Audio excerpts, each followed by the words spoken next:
What up, what up, what up? Welcome into another edition of Green with Envy. As always, this is your boy Will Weir checking in. How you doing? How you living? Tonight, I'm riding solo here. Opening monologue just going off the dome from your boy here after the Celtics preseason game number 3. Celtics 112, Sixers 101.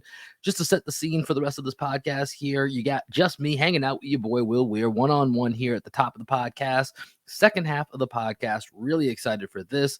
Myself, the coach Greg Manakis, he joins me. We actually had a sit-down interview with former Celtic Marquise Daniels. Comes back, talks about being an undrafted rookie, what that was like on those Mavericks teams that had Dirk Nowitzki, old friend Antoine Walker. We talk about the 2010 finals. We talk a lot about mentality that it takes in training camp, which we're going to get into with some of these back end cuts here in the next week or so.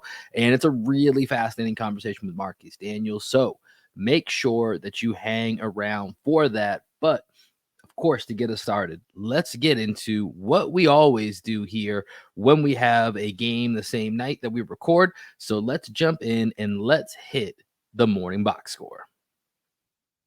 Morning box score for today: Boston Celtics 112, the Philadelphia 76ers 101. This was the Celtics' third preseason game, now 2-1 on the preseason. Two more games to go. They have basically a week off, won't play again until next Tuesday night against the Knicks. Then there's one more game against the Hornets before we tip it all off against the Knicks the following week. So just a few more preseason games to go. Kind of a weird schedule here with this long break in between, but will be nice to kind of reset for the players, reset for the fans, and we'll keep moving along here. So Celtics 2-1 on the preseason. Let's head over to the Philadelphia 76ers for tonight.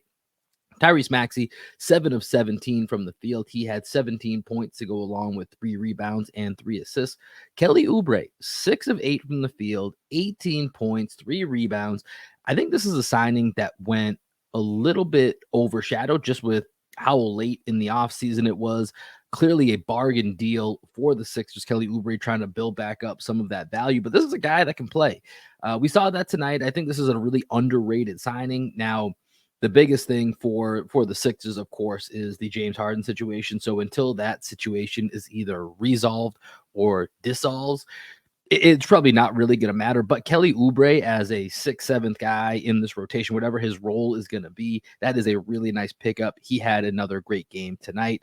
Jaden Springer, another guy that I've liked in the 2 games that we've seen out of the 76ers, 4 of 6 from the field. He had 10 points for DeAnthony Melton as well. Let's go on over to the good guys and let's check out what the Celtics had. For the Celtics tonight, and I should have mentioned this at the top here, the Stars were sitting this one out. No Embiid, no Harden, no Tatum, no Brown. So the leading guys on each team took a seat for this one. So for the Celtics, they went with the starting lineup of Derek White, Drew Holiday, Al Horford, and Kristaps Porzingis. Really nice night for the Celtics all around here. So let's start with those guys. 5 of 7 from the field. Drew Holiday tonight, he had 11 points, 2 rebounds, and 2 assists. 11 points also for Derek White. Did a little bit of everything. 3 rebounds, 4 assists, 3 blocks. The ball father is here. He is back, baby. He is here to block shots. Al Horford, 9 points. Very, very efficient. 3 of 4 from the field. Kristaps Porzingis, 2 of 5, 11 points. Sam Hauser refound that stroke. 15 points for him tonight, including 4 of 9 from 3. And then, of course, shout out to the new guy in town here, Drew Carter. Preseason P. Peyton Pritchard does it again. 17 points for him off the bench. Svi Mikhailuk, 15 points. Big Nimi, 10 points to add in as well. And so another win for the Celtics here in the preseason. And I want to go through just a couple of players. We'll do some quick hits here. This will be a shorter intro into the podcast, and then we'll get you over to our Marquise Daniels interview. But let's go through the starting lineup here first, and let's start with Derek White. You know, I mentioned that he filled the stat sheet again. I hit up my florist, sent him a text today, said, get ready. I'm pretty sure we're going to be giving Derek White some more flowers this year. We're going to hold off. It's the preseason. We got to pace ourselves here. We can't just be dishing out bouquets left and right. We got to wait and do it at the appropriate times. But tonight, I think, was a really good example of the little things that Derek White is going to continue to be doing. And it's really interesting when you think about it, because we spent all offseason, obviously after the Kristaps Porzingis move and Marcus Smart is moved out of town, and it's kind of, let's give the keys to Derek White. And now that's been rearranged a bit with Drew Holiday in. And there was all this talk of this expanded role for Derek White, these responsibilities, which I think he would have been able to handle. But now he still has a lot of responsibility, but just in a very different way, especially when you add in the Drew Holiday factor. But you look at a game like tonight, and he was able to just do all the little things, make the extra passes like he's known for, be able to crash the offensive glass, kind of cause havoc on the back end, because there's so much attention, even in just this game, to Drew Holiday, to Kristaps, to Al Horford, who are all spacing the floor along with Sam Hauser. Throw Peyton Pritchard in there. And so, all the small things that Derek White was able to do, they really add up. And so you see that he ends up with these 11 points. He gets a lot of open threes, which is something that could be a concern. I don't think it would be a crazy concern when you look at his career shooting, that last year at that 38% clip, that it could come back down a little bit. That's not crazy. But if he's going to get the type of open threes that he got tonight, there's a good chance that 38% stays level. Maybe it's right around 37, 38, 39%. And if that's the case, that is really big trouble for the rest of the NBA.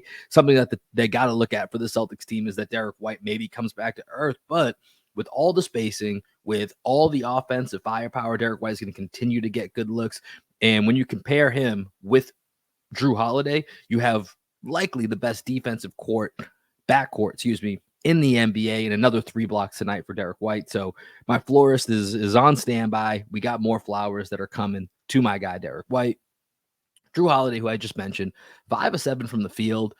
It's been an afterthought since trading for Drew Holiday, but this guy can score, right? This guy averaged just under 20 points per game last year. When needed, this guy can go get you a bucket, whether it's in the lane. He's a solid 3-point shooter. Same as Derek White, going to be somewhere in that high 30s, a little bit more proven track record, at least regular season wise. We've seen that fall off in the postseason, but that's kind of the added workload to that as well. So it's kind of a give and take. But with Drew Holiday, that's something that we have to remember, is this guy can go get you buckets. This guy's going to have a bunch of games where he scores 20, 25 points, probably a couple 30-point nights mixed in. And you can see it at one point tonight. He had a really nice catch on the baseline, the sideline out of bounds, goes right into his shot. It's going to give just a different feel for when you have this guy as a fourth option. It's a really, truly a crazy luxury to have. The other luxury, Kristaps Porzingis. Let's talk about him for a minute here. Once again, the rim protection was there again from him tonight. Didn't technically register any blocks, but was bothering some shots at the rim tonight. 2 of 2 from the 3-point line. I think it's just as much as Al Horford can shoot the 3, and he shot it tonight, 1 of 2, 3 of 4 from the field for Al Horford. Another solid performance. We know what we're getting out of Al. But with Kristaps Porzingis, the range that he has to be able to shoot it from deep, and with the quick release that he has, and he's 7'3".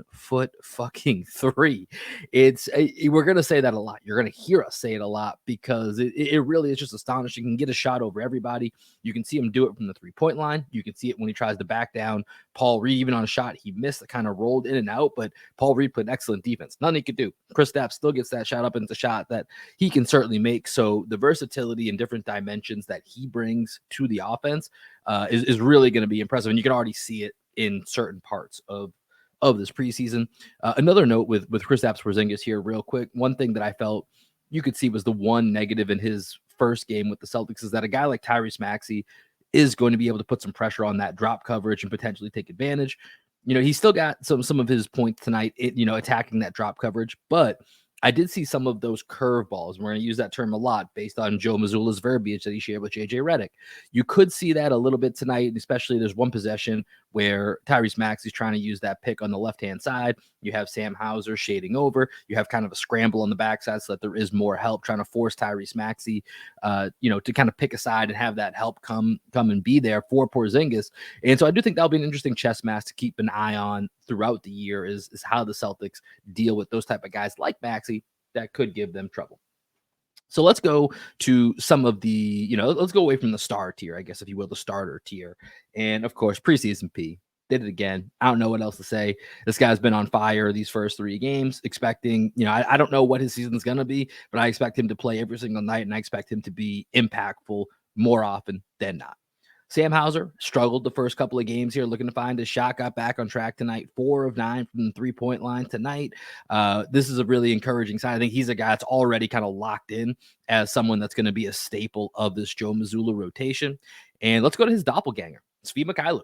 I think we talked about when they signed him, they do a lot of the same things. Svi was shooting the hell out of the ball tonight. He had 15 points.